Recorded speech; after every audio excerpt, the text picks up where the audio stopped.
What's going on, moviegoers? If you're new to the channel, my name's Christian. Welcome to SeaWorld Productions. I finally saw Shang-Chi and the Legend of the Ten Rings last night, you guys.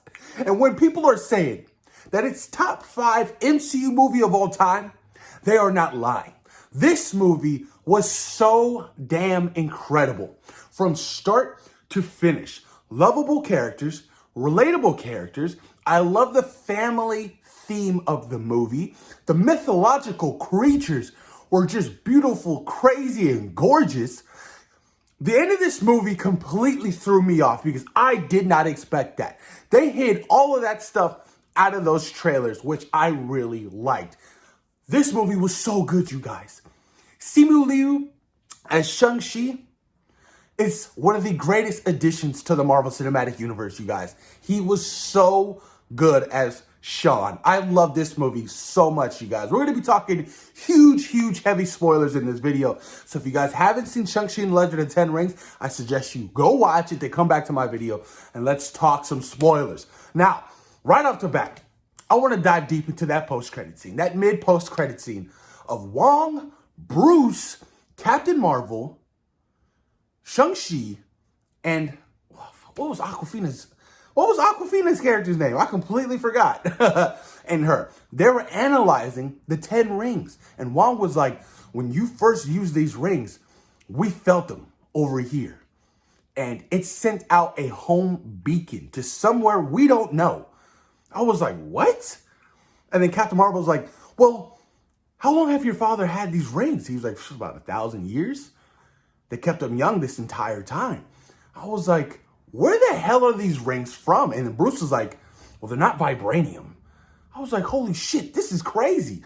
I loved how they kind of reimagined the entirety of the Legend of the Ten Rings. I really liked it because in the comic books, there were actually rings that go on the finger. But in the actual movie, you know, there were like these bracelets. And it was the way they were used and the powers, they were just so awesome. I loved how they really modernized that shit. I was like, absolutely, I can get behind this. And I want to see these rings continue on in the MCU because I feel like if you give him to Shang-Chi and he has them, you know, during his tenure in the MCU, he'd be unstoppable. But they obviously have some kind of different element to them that I feel like they make you evil because Win Wu in this movie, his dad, you know, he was hearing all these voices in his head from the rings telling him, you know, from his dead wife to go and save her. So I'm like, maybe you shouldn't be wearing those all the time. But man, you guys, fantastic movie. The action sequences in this movie were the most craziest shit I've ever seen.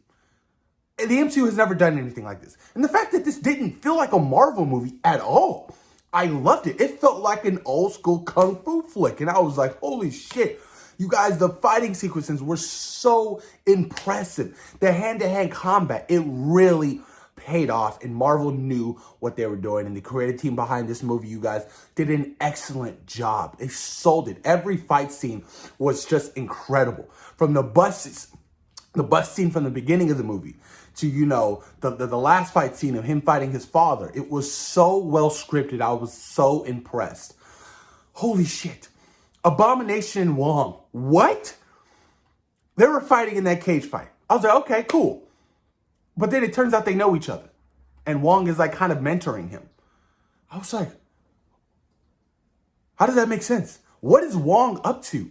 I really want to know what Wong has been doing.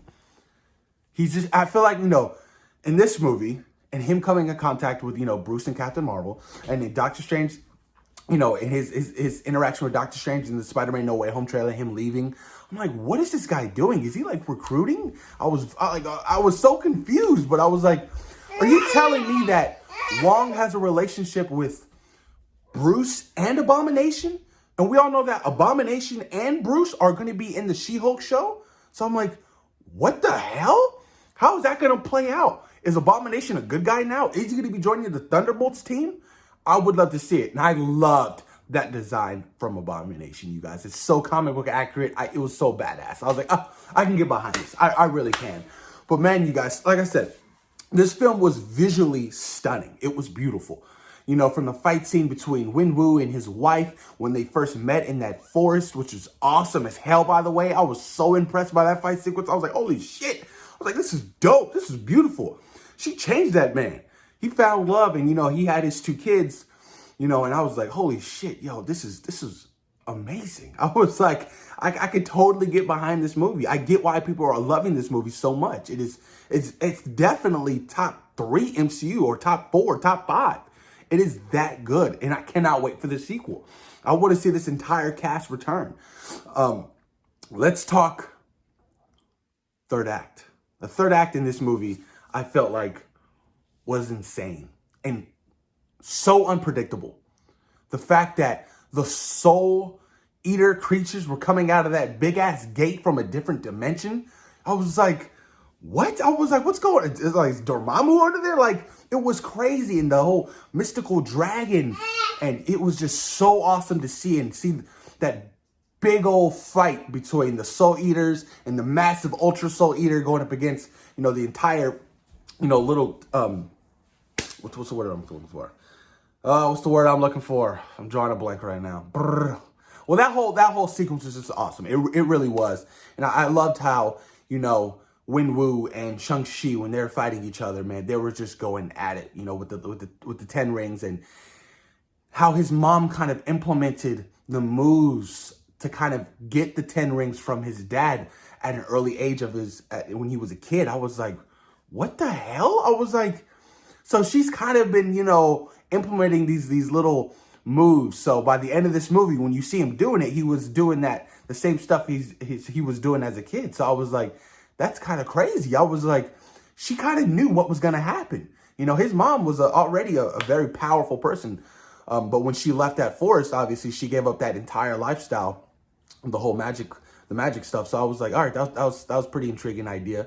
And I was always curious to see, you know, how she died, because they mentioned, oh, she died. And I was like, how did she die? And I was like, they never really got into it until they showed that flashback scene. I was like, oh shit. So, you know, she died because of the repercussions of, you know, her husband and what kind of man he was, you know, in the past. Because, you know, his whole backstory was he was conquering and he was powerful. He was taking people's shit, and, you know, he was deadly as the Mandarin. Funny how he got that name, the Mandarin, from chicken, orange chicken. An American gave him that name. But his real name, Wenwu, was a fantastic villain of the movie. He was awesome. I mean, top 5 MCU villain, top 3, you know what I mean? Up there with Thanos, up there with Killmonger, you know. And I'm not, the MCU hasn't had the greatest villains, but Wenwu was absolutely amazing. He was really, really good, you guys. And I was just so surprised at just how enjoyable this movie was. I was just like, wow, I'm having myself a good time.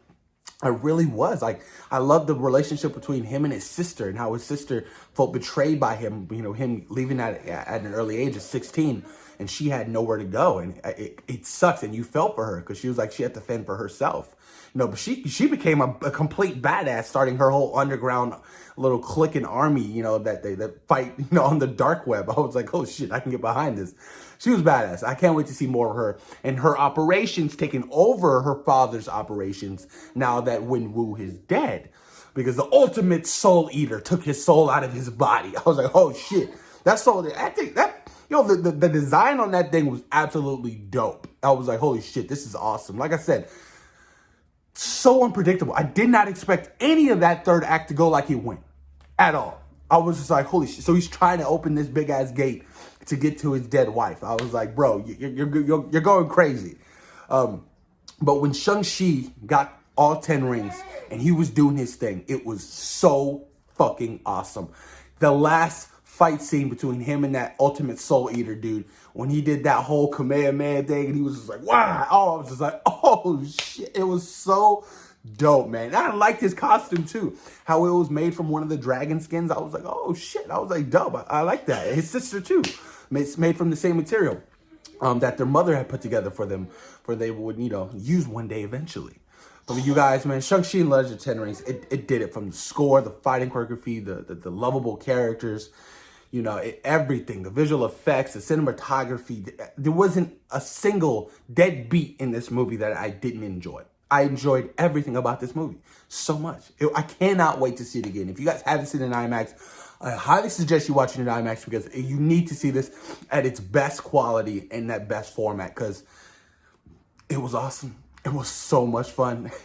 Trevor returned too from Iron Man 3. I was like, you need Trevor. Trevor is very important. He's an actor. I was just like, this fool. He was just downstairs in some kind of dungeon. I was like, what the hell is this fool doing? I was like, but it was great seeing him, back, in this film because of his connection between the Mandarin and the Legend of the Ten Rings and Iron Man 3. Like I said, they've been dating back this shit since the first Iron Man movie, which, the Legend of the Ten Rings was hinted. So Kevin Feige knew that they were eventually going to do a Shang-Chi movie. He knew, you know what I mean? Timing is everything. Timing is everything. And I feel like for the film to come out, right now, it was awesome. Perfect. It's tracking for a massive opening weekend, $85 million. So I can't wait to see what the end result is going to be. And I'm hoping that, it makes some good money so Eternals isn't delayed or put on, Disney Plus because, I feel like Eternals has to be seen in theaters. That's a must. Absolutely.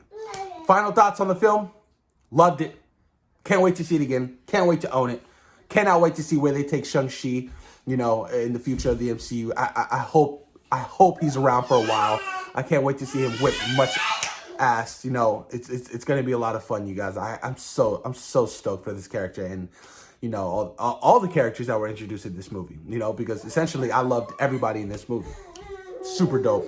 Loved it. Post your comments down below. Let me know what you guys thought about Shang-Chi and the Legend of the Ten Rings. Thoughts and opinions, you guys. Favorite moments of the film. Post your comments down below. Let me know what you guys think. Peace.